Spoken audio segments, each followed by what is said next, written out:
গত কিছুদিন আগে দেখছি রতনলাল রাত্রে কেউ কিছু কোয়ার কারণে এর নামে এফআইআর করতে গেছে একটা সংঘবদ্ধ দল, একটা অন্ধভক্তের দল। আজকের দিনে তারা কই? গতকালকে যে তেলিয়ামোর একটা ড্রাইভার 7 ঘন্টা কাতরাইছে জীবন বাঁচানোর জন্য, আকুল আবেদন করছে, ভাই আমার জীবনটারে বাঁচান, ভিডিও ফরে করেন, আমার একটু জল দেন খাবার, আমার একটু বাঁচান। কইতাছে এদিকে নেন ডোজার, এদিকে নেন ডোজার, এদিকে টান দেন। আর খদপ্তর লোক কই আসলো, প্রশাসনের লোক কই আসলো, এসডিএম কই আসলো, মেডিকেল টিম কই আসলো? এখন দিয়ে কেউ যান না তাদের নামে কমপ্লেন করার জন্য। এখন দিয়ে থানায় এফআইআর করেন না।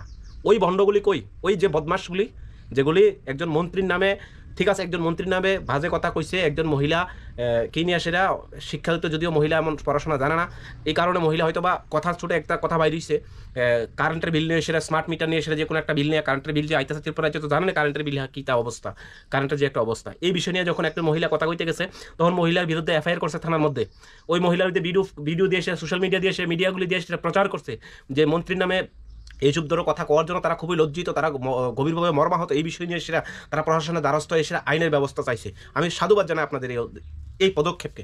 কিন্তু আমার প্রশ্ন হচ্ছে, গতকালকের যে ঘটনা হয়েছে, গতকালকের ঘটনার সাথে যারা জড়িত আসলো, যেই প্রশাসনের কারণে 7 ঘন্টা কাতরাইছে একটা মানুষ বাঁচাইতে পারছে না, যে মানুষটা জীবনের কাছে আকুল আবেদন করছে আমার একটু বাঁচান, তার জন্য এখন এখন কোন ব্যক্তি গেছেন প্রশাসনের জন্য, প্রশাসনের বিরুদ্ধে?